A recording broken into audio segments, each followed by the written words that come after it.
All right. Good afternoon, everyone. My name is Jay Ramesh. I'm an intern with the UNC Department of Ethics and Policy, and I am here with Miss Cathy Brennan, who is the Executive Director of Environment, Health, and Safety at UNC. So how are you doing, Miss Brennan? Great. How are you? I'm doing great. All right, Great. let's get started. So, could you give me a brief overview of the EHS department at UNC? Sure. So EHS stands for Environment, Health, and Safety. So we have a pretty broad range of responsibilities at the university. One of the main things is occupational safety for all the employees on campus, but then we have the E part of our name too for the environment.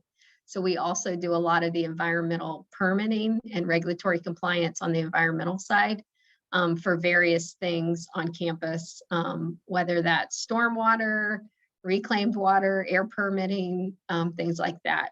And then on the occupational safety side, as I mentioned, for all employees, and as most people know, we have a lot of different types of employees. So we have healthcare workers on site, we have office workers, we have people that do more traditional like trades, like construction, plumbing, things like that.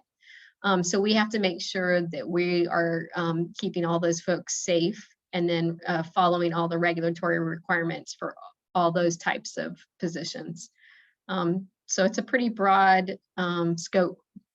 Yeah, it's a lot of responsibility, I assume. Mm-hmm. So, Keeps us busy. So, could you give me a brief structure of the EHS, as in like what the hierarchy of authority is and what everybody's responsible for?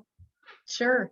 So we report up through campus safety and risk management, which then reports. So campus safety and risk management also includes police, emergency management, minors on campus, those units. So we're in the same group with them. And then we report campus safety risk management reports up to institutional integrity and risk management. So we're really under that safety and risk management umbrella. And then in terms of our department, since we have such a broad scope, we are broken up into different sections within the department. So we have biological safety, chemical safety, radiation safety, our hazardous waste for more of our lab folks on campus. And then we also have workplace safety, industrial hygiene, our employee health clinic that sees patients if you're injured. And then we have the environmental affairs section, like I was mentioning, that does permitting. And we also have risk management that does all of our insurance coverage as well. So broken up into different sections within the department, and each section has technical experts for their particular area. Okay, awesome. So, how exactly does EHS manage and respond to safety issues? So let's say there was like a chemical spill in a lab. So how would EHS respond to that? Sure. So we actually had one yesterday, so I can give Oh, this example. So typically we train folks to call us when they have a spill. If it's a life-threatening spill, they can also call 911. But typically the majority of spills on campus are not life-threatening. They do need to be cleaned up safely, so they'll call EHS. We have an emergency responder every day that's on call that carries a pager. And so we can immediately dispatch that person to go check out whatever it is to see how serious it is. In some instances, they can actually clean up a spill by themselves if it's a small spill and maybe not as hazardous. And then in other cases, you might have a hazardous situation, you're going to need reinforcements.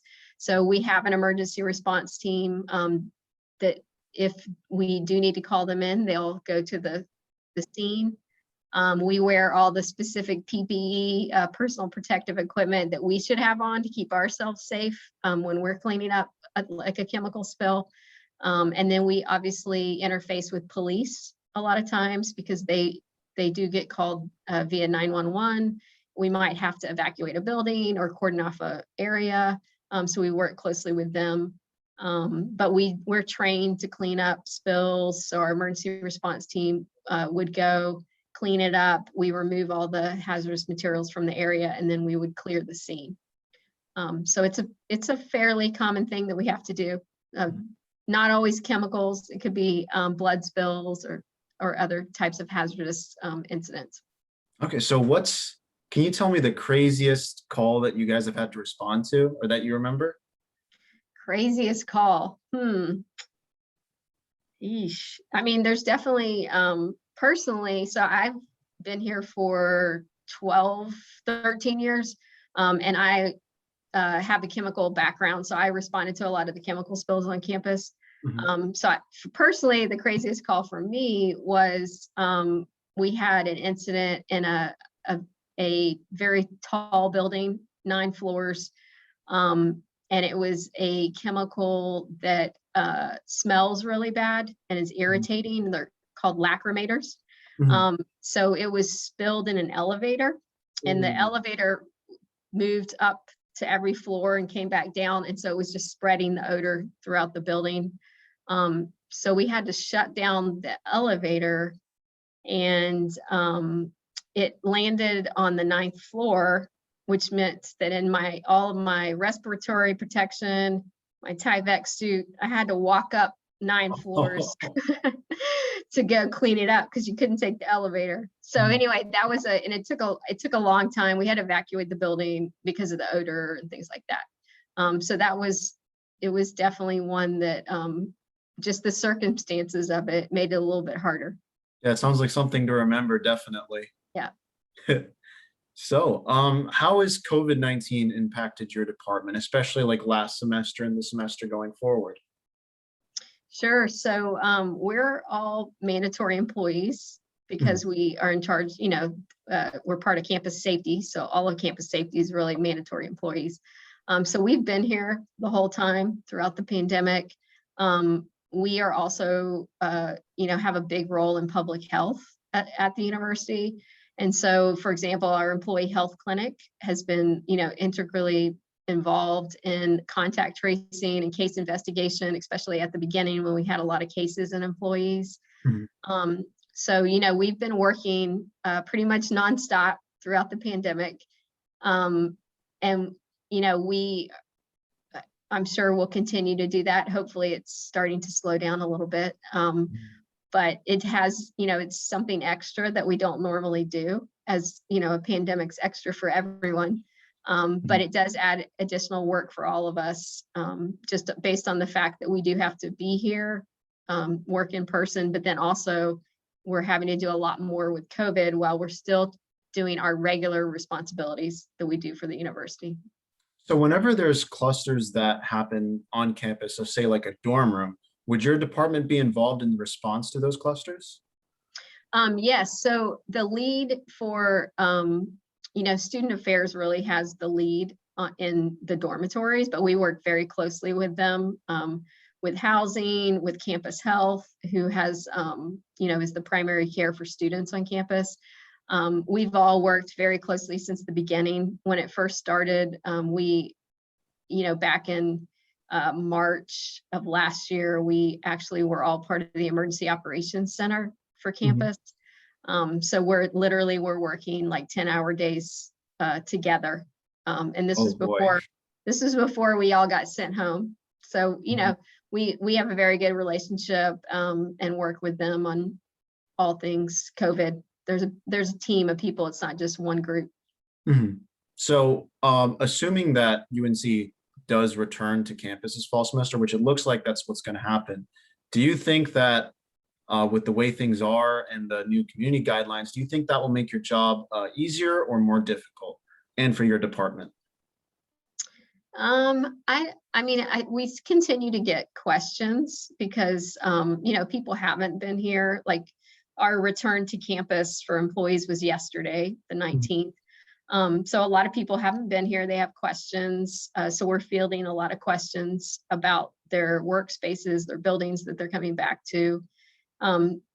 So, like I mentioned, it does give us work that we didn't do before the pandemic, just because we didn't know there would be a pandemic. So I do think it's changed a little bit, but that's what we're here to do, is to ensure workplace safety. It's part of it. So we always adapt to, whatever's going on. So I think by now the whole department at EHS has really gotten into a flow with it, even though it does rapidly change. Every day there's something new with COVID, but some new crazy thing out there. Well, we're all really happy that you and your department have our backs through all of it. We're glad to be here. All right. Well, I think that's about all the questions I have. So I will probably call it there, but thank you again for joining. I'll leave your contact description in the description of the YouTube video that we post. So thank you again for coming, and thank you for answering all my questions. Sure. Thank you. Appreciate it. Hope you have a good rest of your week. You too, Ms. Brennan. Have a great week. Bye. Thank you.